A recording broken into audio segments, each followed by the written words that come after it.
Hello दोस्तों, आज बात कर रहे हैं फिजिक्स का जो इतिहास का बीच में छोड़ दिए थे और फिजिक्स के बारे में बात कर रहे हैं। ऑब्जेक्टिव और फिजिक्स चलेगा कम से कम 5 से 6 दिन चलेगा लगातार और 100 क्वेश्चन का रहेगा।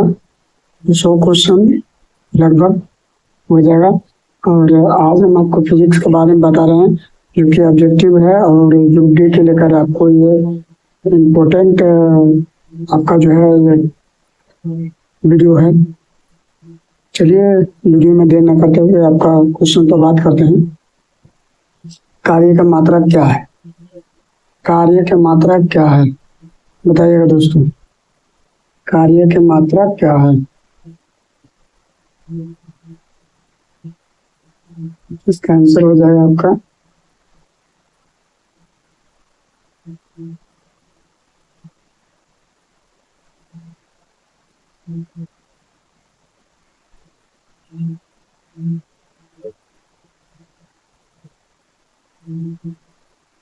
कार्य का मात्रा हो जाएगा आपका जूल।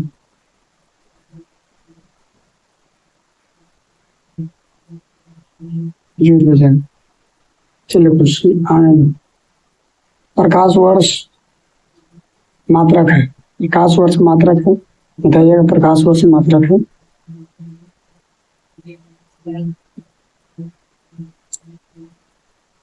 प्रकाश वर्ष मात्रक है, इसका आंसर हो जाएगा आपका दूरी। अगला क्वेश्चन,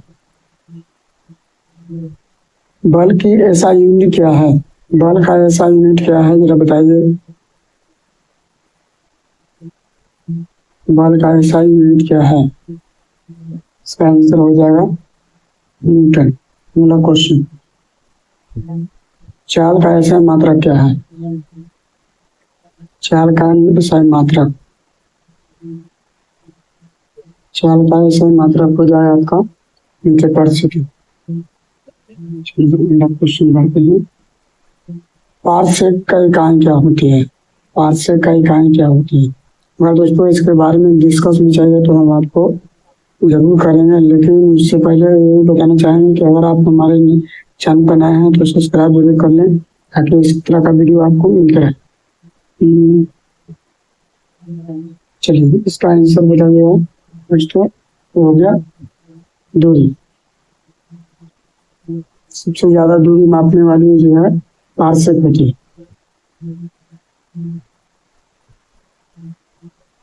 निम्नलिखित में से माप की कौन सी एक इकाई जो ब्रह्मांड के विस्तार की दर व्याख्या करता है?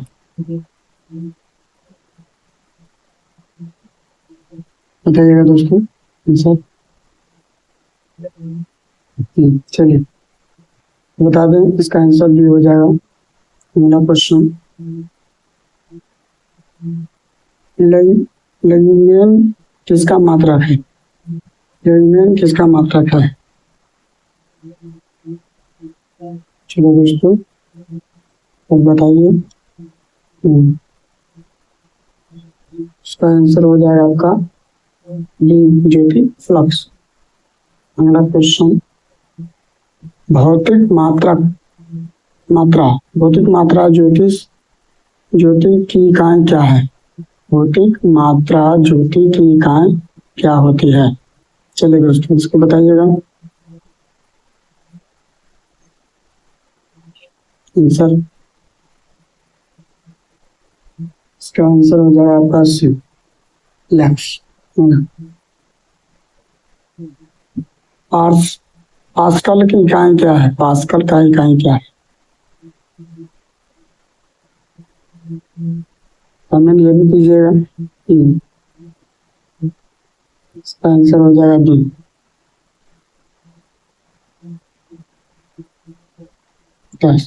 कैंडेला मात्रक है।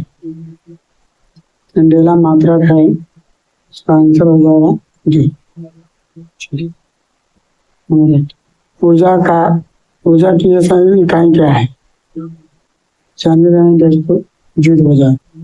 मेरा कुछ चुंबकीय क्षेत्र की माप की इकाई क्या है? स्केच तस्वीर।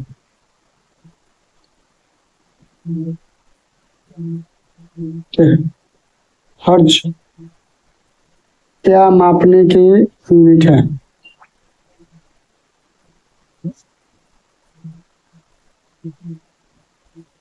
बताइएगा दोस्त।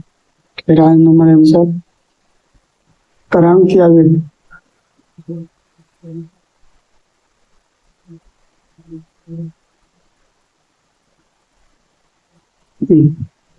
विद्युत मात्रा की इकाई है। विद्युत मात्रा की इकाई है, जरा बताइएगा इसका आंसर क्या होगा?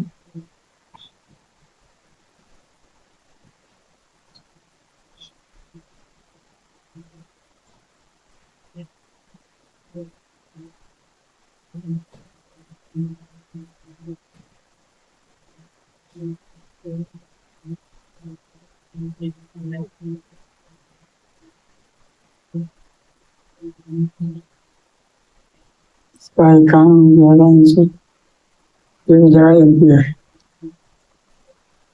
15। ऐसा पद्धति में लेंस की शक्ति की इकाई क्या है? लेंस की शक्ति की इकाई बताइए।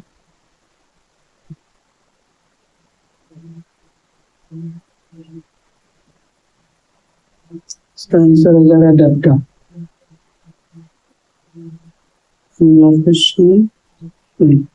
ध्वनि की तीव्रता मापने की इकाई।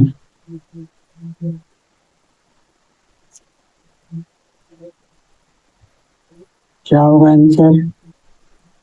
इसका आंसर हो जाएगा टी। विद्युत धारा को नामक इकाई द्वारा व्यक्त किया जाता है। विद्युत धारा किस नामक इकाई द्वारा व्यक्त किया जाता है? मिस्टेक हो गया है। इस नामक इकाई द्वारा व्यक्त किया जाता है।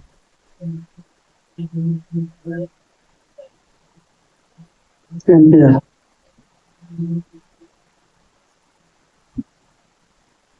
विद्युत आवेश की एसआई इकाई क्या है?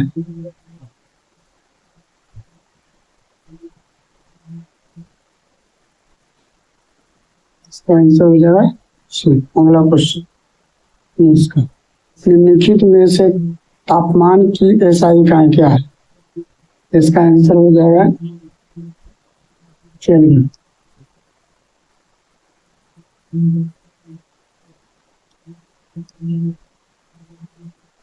विद्युत ऊर्जा का व्यावसायिक इकाई क्या है?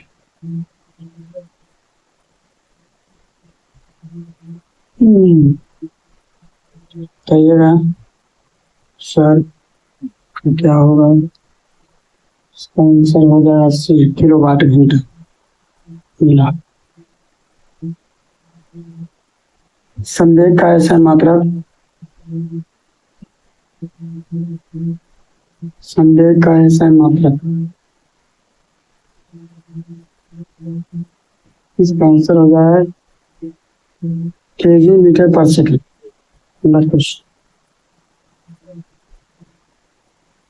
प्रकाश वर्ष के संबंध में निम्नलिखित कथनों पर विचार करें। प्रकाश वर्ष के अति दीर्घ दूरी मापने का इकाई है। प्रकाश वर्ष के अति दीर्घ काल अंतराल मापने का इकाई है। प्रकाश वर्ष प्रकाश की तीव्रता मापने का मात्रक। ये आपका नहीं होगा, आंसर हो जाएगा आपका क्या?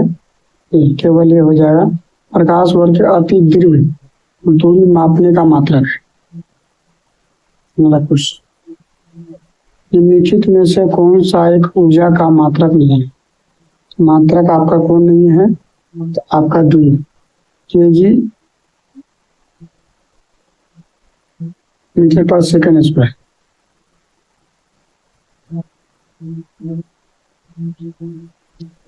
दीप्त तीव्रता को मापने का ऐसा इकाई क्या है?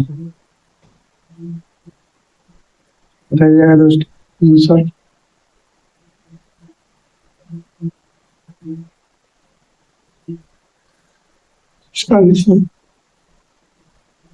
इसका आंसर डी हो जाएगा। डी। अगला क्वेश्चन। निम्नलिखित में से कौन सा मात्रक कोई मात्रक है जो ऐसा इकाई पास्कल द्वारा मापी जाती है? इसमें बताइएगा दोस्तों कमेंट करके। कौन से होगा? इसका आंसर हो जाएगा सी। इसका क्या होगा 26 का आंसर? 26 का बताइएगा।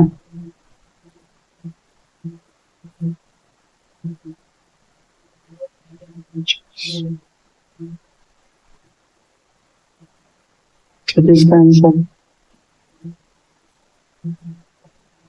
सर हो जाएगा आपका केल्विन। ताप से संबंधित है।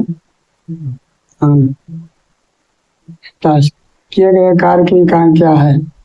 किए गए कार्य की इकाई को बता सकते हैं आपका जूल। याद करने का सही सूत्र कौन सा है? आपका हो जाएगा ये बराबर v माइनस यू बटा टी।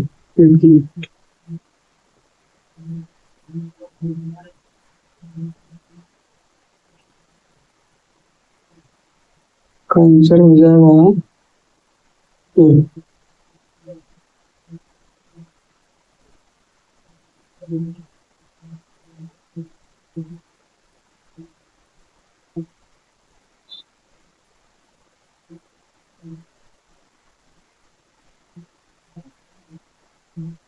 आंसर हो जाएगा ये। चलिए मेरा क्वेश्चन, त्वरण का एसआई मात्रक क्या है? मात्रक इसका हो जाएगा मीटर पर सेकेंड स्क्वायर। अगला क्वेश्चन, सूची मिलान करने वाला है, इस पर ध्यान से देख सकते हैं। उच्च वेग, तरंग दैर्ध्य, दाब और ऊर्जा। तो देखिए इसमें क्या होगा, मिला सकते हैं।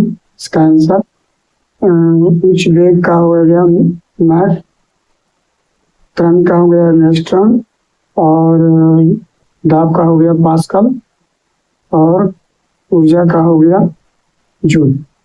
इसका आंसर आपका हो जाएगा ए का ए, बी का बी, ए का बी, टी। इसका आंसर आपका हो जाएगा सर हो जाएगा सी हो जाएगा। इसमें मिस्टेक से लिखा गया है, इसका आंसर हो जाएगा ये सी। चलिए दोस्तों अगले क्वेश्चन पर हम लोग बात करेंगे।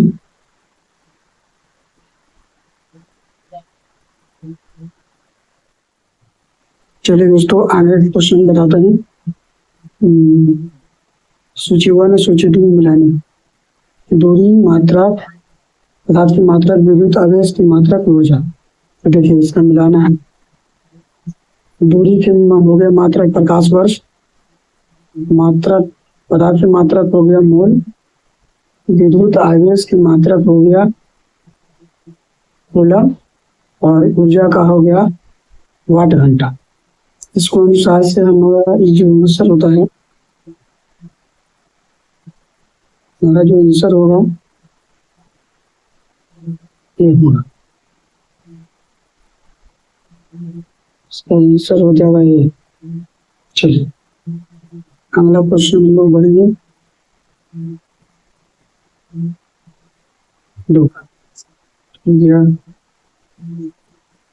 32 का सूची 1 और सूची 2 इसमें मिलान करना है। इसमें मिलान करना है तो देखिए त्वरण, बल, कार्य और आवेश। तो देखिए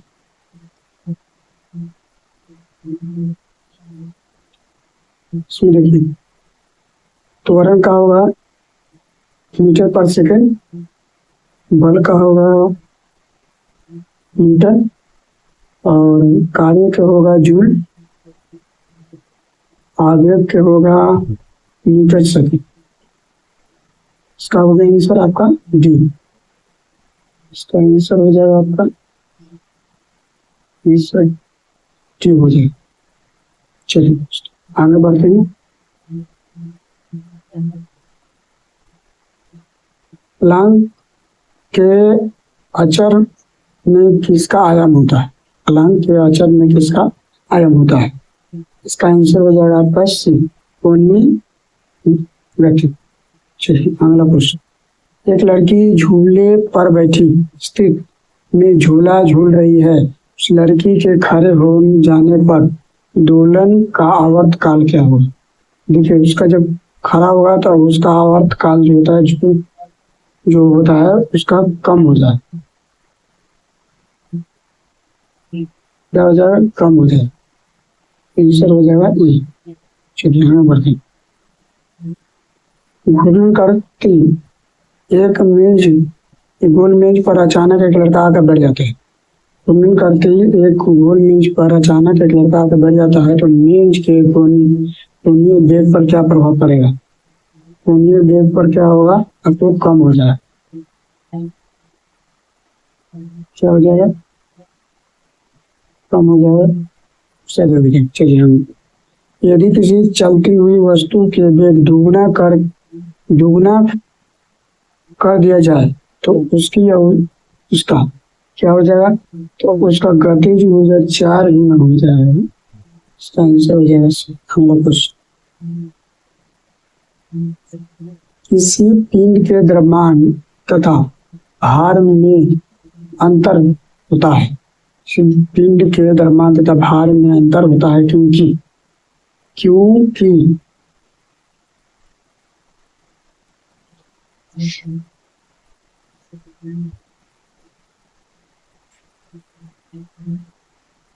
क्योंकि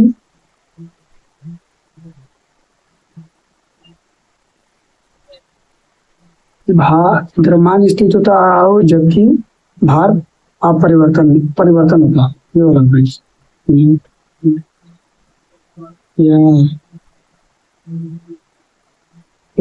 इसका जो द्रव्यमान स्थित रहेगा और भार क्या होगा? परिवर्तित होता है। ये आंसर आपका भी।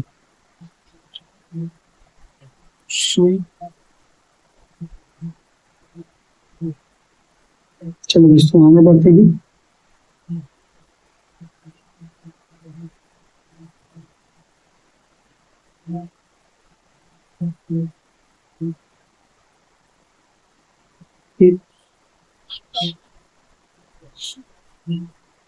किसी भी स्थिति या गतिशील वस्तु की स्थिति और दिशा में जब तक कोई परिवर्तन नहीं होता है तब तक उस पर कोई बाह्य बल सक्रिय न हो। ये आपका ऑप्शन हो गया, ये आपका आंसर हो जाएगा ए, न्यूटन का प्रथम गति का नियम। ठीक है, क्वेश्चन बढ़ते हैं।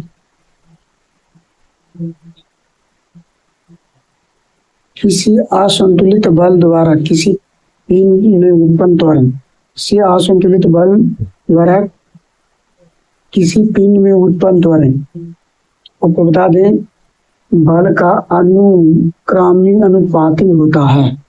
आंसर हो जाएगा बी। क्वेश्चन, न्यूटन के गति के तीसरे नियम के अनुसार क्रिया तथा प्रतिक्रिया से संबंध बल। देखिए इसका जो आंसर हो जाएगा, क्रिया प्रतिक्रिया हमेशा भिन्न भिन्न वस्तुओं पर लगे होनी चाहिए। इसका आंसर हो जाएगा सी।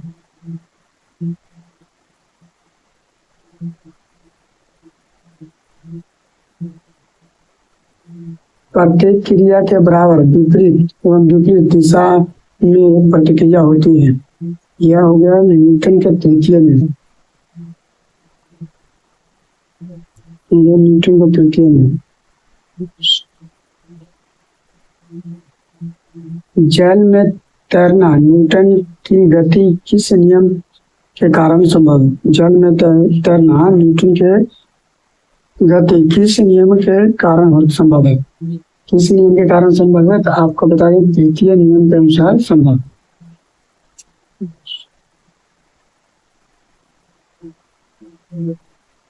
छोड़िए, कोई पिंड तब तक विराम अवस्था में बना रहेगा जब तक कोई बाह्य बल कार्य नहीं करता है।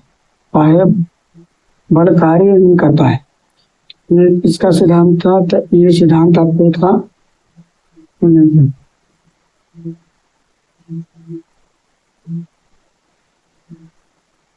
बल की परिभाषा को किसके आधार पर व्याख्यात किया जा सकता है?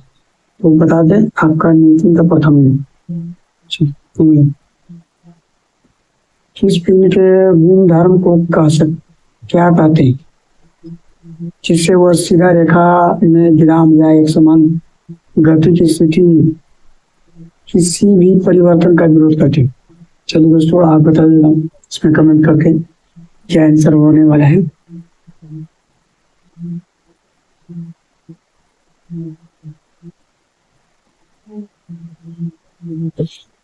इसका आंसर क्या होने वाला है।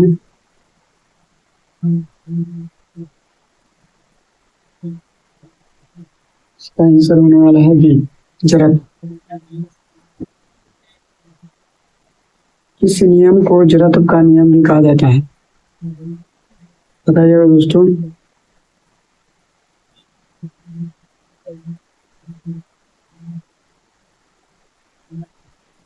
कमेंट में जरूर जवाब दीजिएगा। आपका सेट बन रहा है। चलिए अगला क्वेश्चन। गाड़ी खींचता हुआ घोड़ा किस बल के कारण में बढ़ता है।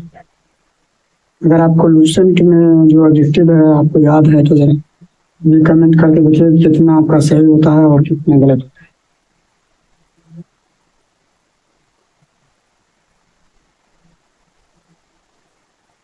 चलिए दोस्तों, आपको बताते हैं।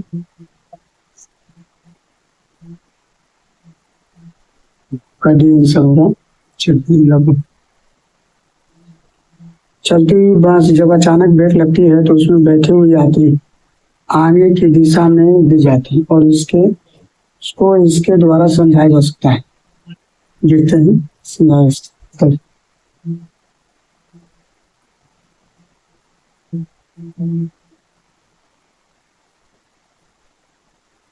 चलो दोस्तों, आपके पास में टाइम है, आंसर हो गया बी। चलिए हम बढ़ते हैं। निष्क्रिय से रॉकेट के सिद्धांत पर कार्य करता है। बताइएगा दोस्तों।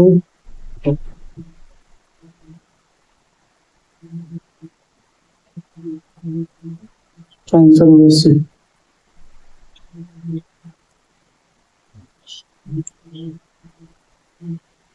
क्वेश्चन 22। अश्व यदि एकाएक चलना प्रारंभ कर देता है तो आरोही के गिरने की आकांक्षा का कारण बताइए दोस्तों। इसका आंसर क्या होगा। के पास भी टाइम है।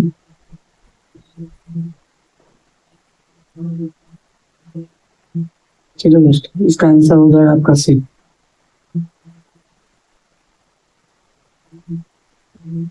क्रिकेट का खिलाड़ी तेज से आते हुए बॉल क्यों ऑन हाथ के पीछे खींचकर पकड़ता है। तो पास ज्यादा समय नहीं है, मैं 53 सेकंड का समय है, बताइएगा। चलिए आंसर क्या हो जाता है ए।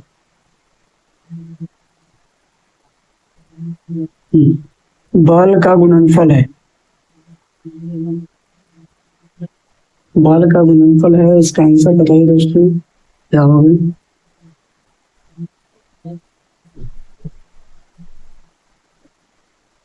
इसका आंसर हो जाएगा आपका द्रव्यमान गुना त्वरण। जब कोई व्यक्ति चंद्रमा पर उतरता है तो उसके शरीर में उपस्थित बताइएगा 4 ऑप्शन में से।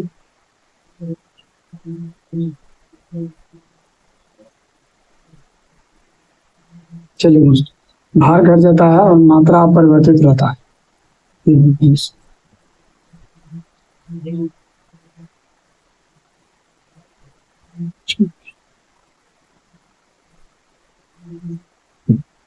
यदि हम मध्य रेखा से ध्रुव की ओर जाते हैं तो जी का मान घटता है बढ़ता है वो वही बना रहता है या 45 अकांश पर तक घट जाता है। बताइएगा इसको।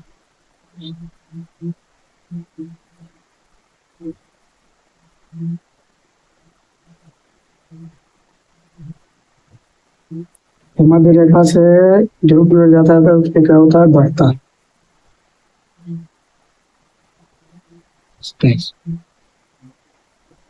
शरीर का वजन पृथ्वी की सतह पर सभी जगह एक समान भी ध्रुव पर अधिकतम होता है। विषुवत सी विषुवत रेखा पर अधिकतम होता है। मैदान की तुलना में पहाड़ियों पर अधिक होता है। चार ऑप्शन से बताइए दोस्तों क्या होगा।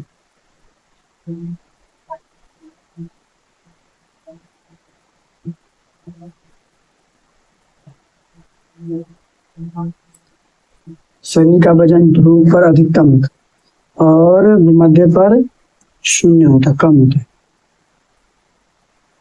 अब हम बढ़ते हैं।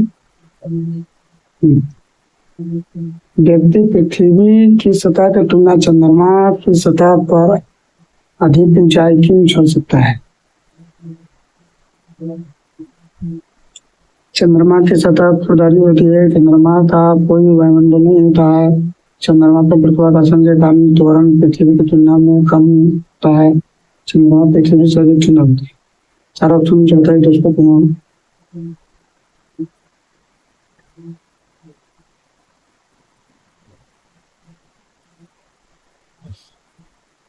चौबीस पैंसठ हो जाएगा सी।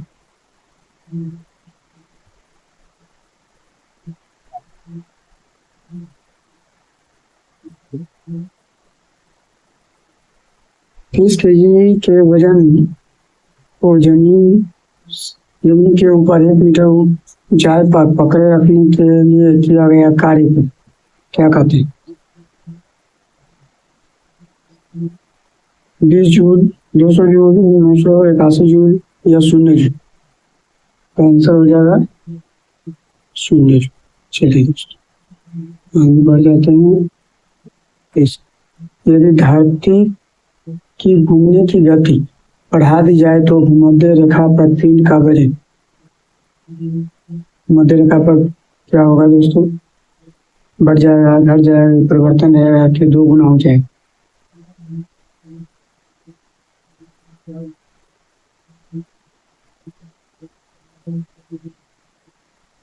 मध्य रेखा पर घट जाएगा और ध्रुव पर बढ़ जाएगा। पहाड़ी पर चढ़ना एक व्यक्ति आगे की ओर झुक जाता है क्यों। तेज चल सके, तो फिसलने की संभावना कम हो, कि शक्ति संरक्षण हेतु या स्वामित्व बढ़ाने के लिए। इसका आंसर हो जाएगा दोस्तों टी। चलिए अगला क्वेश्चन देखते।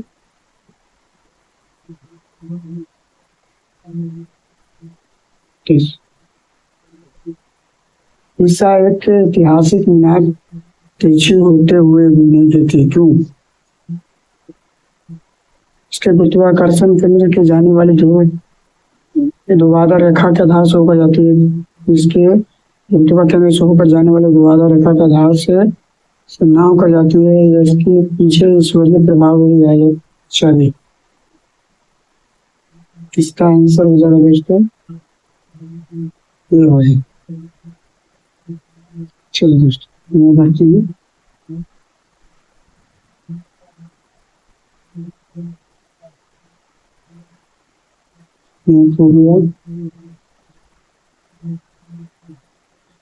चलिए दोस्तों आपका क्वेश्चन हो गया। अब आगे क्वेश्चन एक सर से होगा। चलिए दोस्तों अब आगे क्वेश्चन को हल करेंगे। एक सर से क्वेश्चन है। जारी की रातों में अधिक ठंड पड़ने पर पानी की पाइप फट जाती है क्यों। कि झरे की ठंडा के समय में रात में जो है अधिक ठंड पड़ने पर पानी की पाइप जो है फट जाती है क्यों फट जाती है। इसका आंसर बताइए।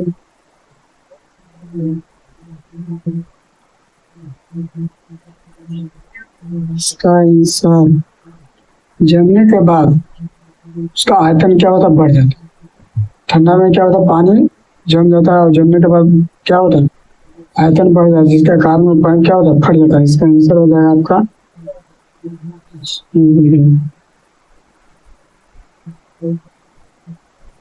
आंसर हो जाएगा आपका सी। ये आंसर। आगे बढ़ते हैं। से भरी डाल लगी बोतल जमने पर टूट जाएगी, क्योंकि क्योंकि इसका जमने पर जल का आयतन बढ़ जाता है। आगे बढ़ते हैं। जल के आयतन में क्या परिवर्तन होगा यदि तापमान 9 डिग्री से गिरकर 3 डिग्री सेल्सियस कर दिया जाए? उसका आंसर हो जाएगा आपका सी। पहला आयतन क्या होगा? घटेगा, उसके बाद आयतन बढ़ेगा।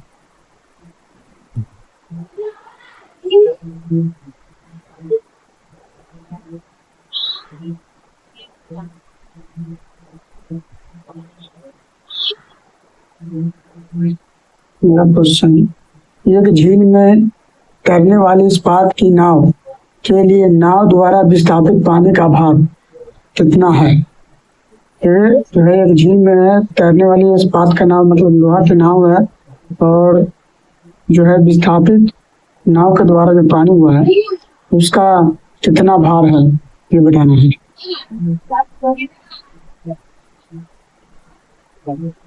इसका आंसर हो जाएगा आपका, बताइएगा दोस्तों आपका आंसर।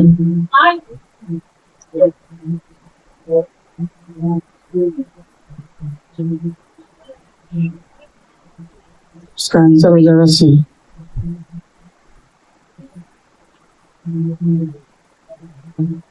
इसका आंसर हो जाएगा सी। थोड़ा सा चलिए मेरा क्वेश्चन, किसी कालीन की सफाई के लिए यदि उसे छड़ी से पीटा जाए तो उसमें कौन सा नियम लागू होगा? इसमें जो नियम लागू होगा आपका,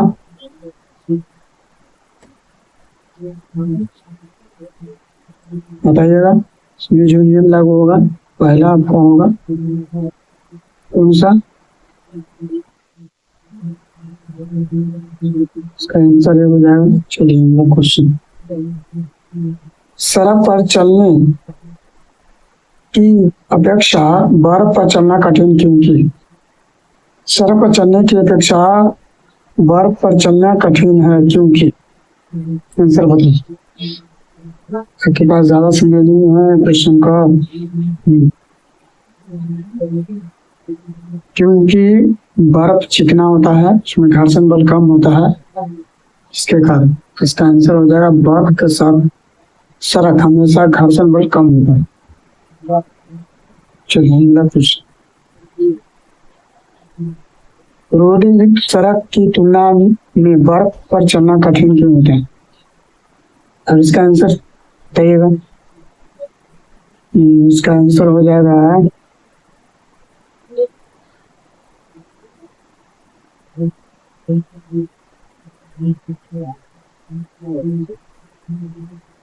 इसका आंसर, रोडी में क्या होता है? घर्षण बल ज्यादा होता है, और बर्फ में घर्षण बल कम होता है, जिसके कारण बर्फ चिकना होता है और चलने में कितना ही होती है। इसका आंसर हो जाएगा आपका बी। अभी हो जाएगा आंसर।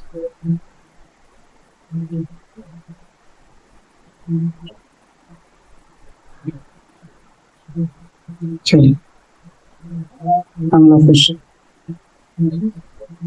लकड़ी के बेलनाकार पात्र को खींचने की जगह लटकाना आसान होता है क्योंकि? लटकाना आसान क्यों हो जाता है?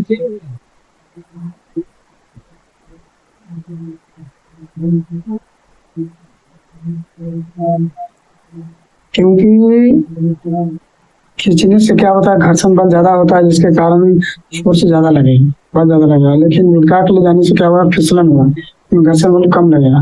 इसलिए आंसर आपका हो जाएगा बी। अगला क्वेश्चन, एक नदी में चलता हुआ जहाज समुद्र में आता है, तब जहाज का स्तर क्या होगा? बताइए। थोड़ा ऊपर उठ जाए।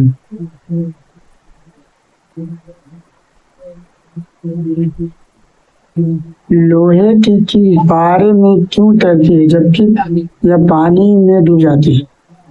तो एक साफ बात है,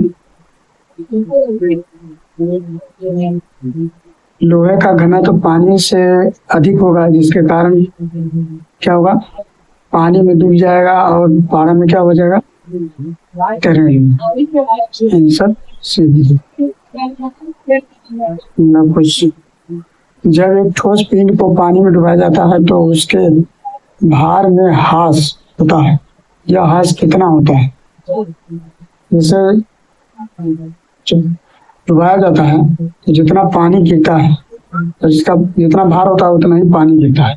तो इसका आंसर हो जाएगा आपका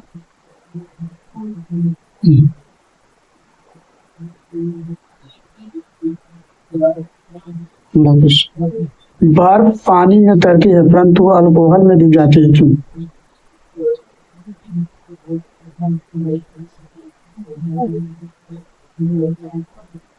बर्फ जो होता है पानी से हल्की होती है और अल्कोहल से भारी होती है, इसलिए अल्कोहल में डूब जाती है और बर्फ पानी में चल जाती है।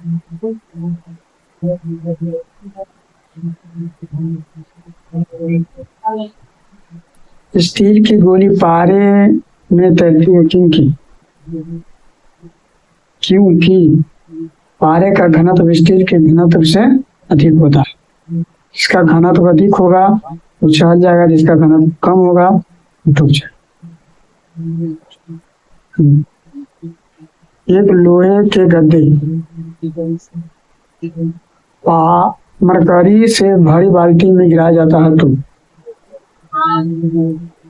क्या होता है, पारे की सतह पर ये क्या होता है, तैरने लगता है क्योंकि इसका घनत्व अधिक होता है।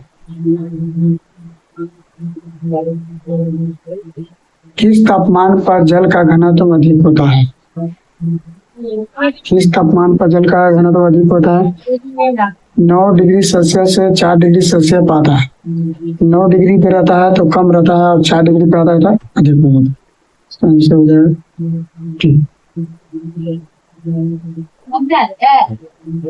वस्तु की मात्रा बदलने पर अपरिवर्तित रहता है। आयतन आपको अपरिवर्तित रहेगा, भार आयतन भार द्रव्यमान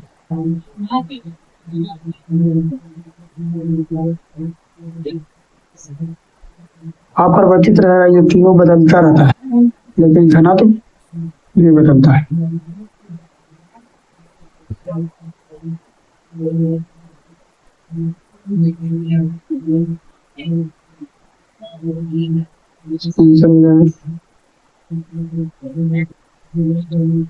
तैराक को नदी के मुकाबले समुद्र में तैरना आसान क्यों लगता है?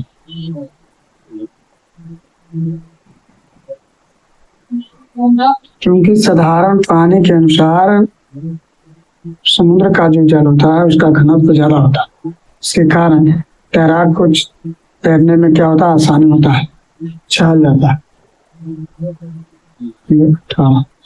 बादल किस कारण से वायुमंडल में तैरता है?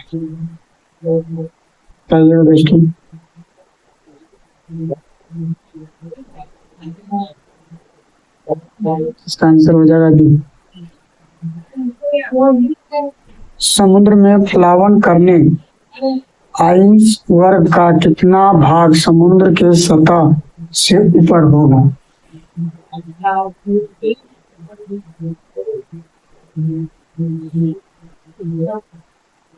1/10। बांध के नीचे की दीवार मोटी बनाई जाती है क्योंकि जब गहराई बढ़ता है तो द्रव का जो दाब है वो बढ़ जाता है, इसीलिए वो दीवार क्या मोटी बनाई जाती है। इसका आंसर हो जाएगा। बर्फ में स्केटिंग करना प्रदर्शित करता है कि दाब बढ़ने पर बर्फ का गलना क्या हो जाता है, घट जाता है। चौराहा चौराहों पर पानी के फुहारे में गेंद नाचती रहती है क्योंकि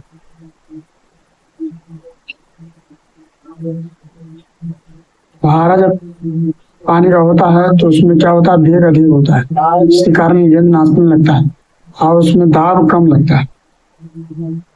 जब फोर्स लगेगा, वेग पूरा अधिक वेग रहेगा तो क्या होगा, उसमें दाब कम लगेगा। दाब कम लगेगा तो क्या होगा, वो पानी के ऊपर नाचते रहेगा, गेंद नाचने लगती है। इसका आंसर हो जाएगा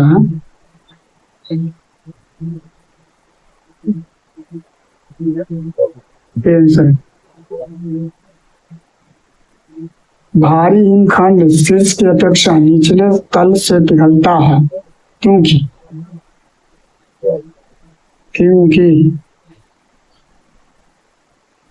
भारी हिमखंड शीर्ष की अपेक्षा निचले तल में पिघलता है क्योंकि निचले तल में दाब अधिक होने के कारण गलनांक घट जाता है।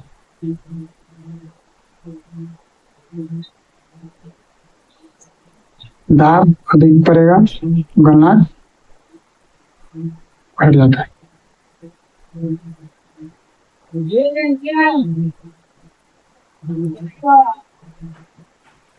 दलदल में फंसे व्यक्ति को लेट जाने की सलाह दी जाती है क्योंकि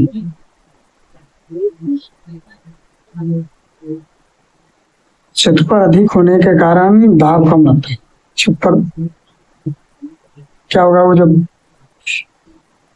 लेट जाएगा उसका छप्पर बढ़ जाएगा और बढ़ जाने के कारण दाब कम लगेगा, जिसके कारण वो दलदल में फंसेगा नहीं, अंदर जाएगा नहीं।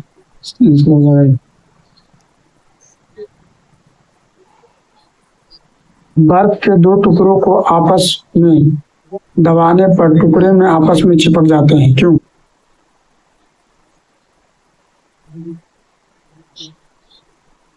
दाब अधिक होने पर गलनांक घट जाता है, इसलिए वो क्या होता है, चिपक जाता है।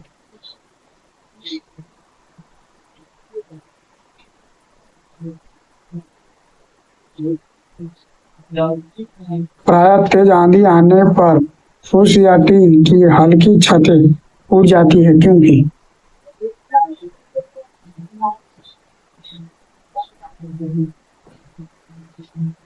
छतों का आकार जटिल होता है, छत का बंदी नहीं होती है या छत तो ऊपर बहने वाले वेग वायु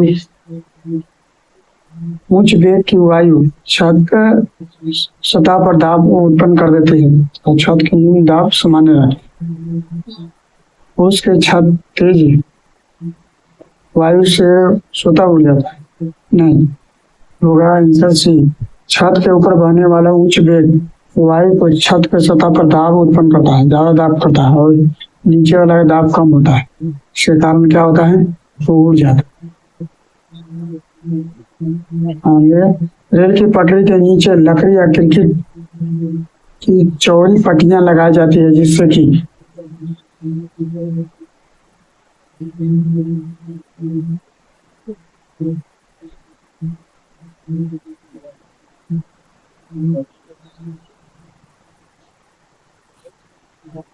रेलगाड़ी द्वारा लगाया गया दाब कम हो जाता है क्योंकि छत बढ़ जाता है, छत बढ़ जाएगा तो दाब कम लगेगा। इसके कारण नीचे छत बढ़ाने के लिए क्रिकेट या लकड़ी के क्या होता है, गत्ता बैठा जाता है। पहाड़ों पर कभी कभी व्यक्तियों के नाक या मुंह से खून निकलने लगता है क्योंकि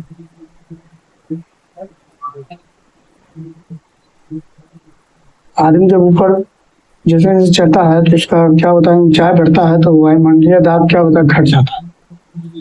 जब घट जाता है तो उसमें घुटन महसूस होती है, मतलब ऑक्सीजन लेवल कम हो जाता है। इसके कारण क्या होता है, नाक और मुंह से खून निकलना। इसका आंसर हो जाएगा आपका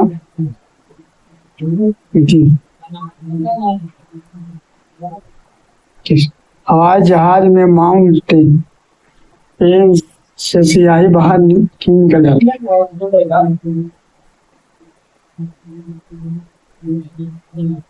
ऊंचाई बढ़ने पर वायुमंडलीय दाब कम हो जाता है, इसके कारण तेल की जो स्याही है बाहर भी आ गया। यदि पृथ्वी के द्रव्यमान वही रहे और त्रिज्या 1% कम हो जाए तो पृथ्वी का जी का मान सीधा सीधा जी का मान सीधे हो जाएगा क्या, 2% बढ़ जाए।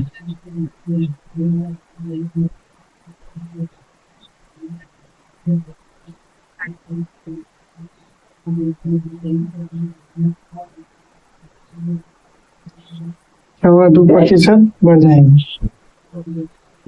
चलिए अगला क्वेश्चन। ऊंचाई की जगहों पर पानी 100 डिग्री सेल्सियस के नीचे के तापमान पर क्यों नहीं उबलता है? 100 डिग्री सेल्सियस के नीचे के तापमान पर क्यों नहीं उबलता है?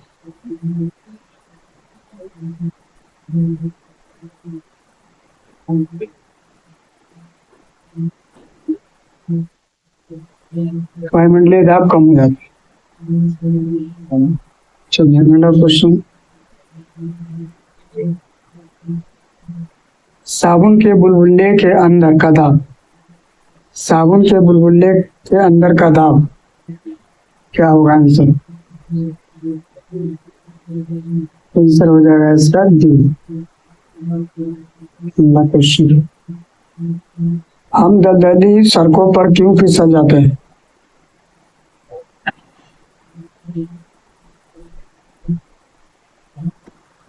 क्यों फिसल जाते हैं?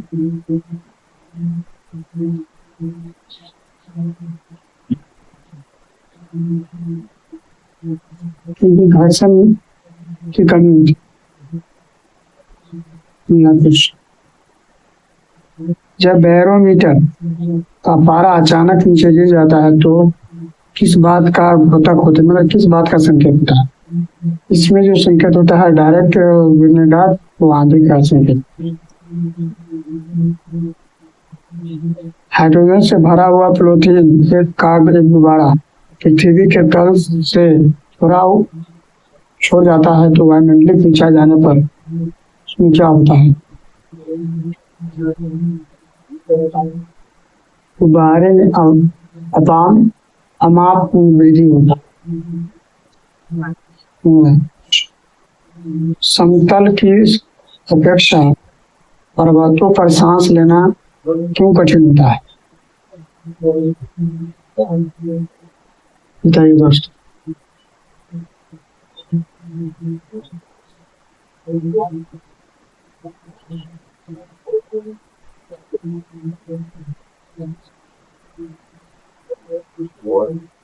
आंसर होगा ऊंचाई बढ़ने पर वायुमंडलीय दाब कम हो जाता है। जब कम हो जाता है तो ऑक्सीजन के कण की मात्रा में जाने में कमी हो जाती है, मतलब आवश्यकता अम्लों का ऑक्सीजन की मात्रा में कमी आ जाता है, जिसके कारण तो क्या होता है, सांस लेने में कठिनाई होती है।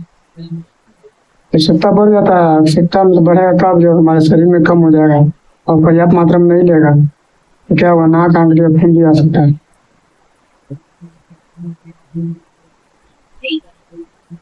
जब प्रोटीन वायु दाब मापी को किस ऊंचे पर्वत पे ले जाया जाता है तो नलिका में पारा गिर जाता है, क्योंकि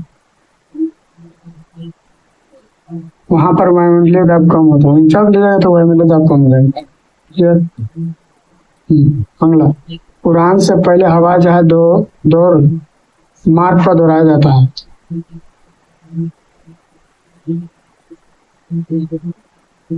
क्योंकि उसमें वायुमंडलीय दाब जो है बढ़ाने के लिए, जब वायु उसमें दाब बढ़ जाएगा तो क्या होगा, उड़े। हाइड्रोजन से भरा हुआ रबर का गुब्बारा वायु में ऊपर जाकर फट जाता है, क्योंकि फट जाता है, फट जाएगा तो वायुमंडलीय दाब तो घटवे करेगा, घटेगा, फट जाएगा, इसके क्षेत्रफल उसका आयतन बढ़ने लगेगा, वायुमंडलीय दाब क्या हो जाएगा, घट जाएगा, जिसके कारण वो क्या होगा, फट जाएगा।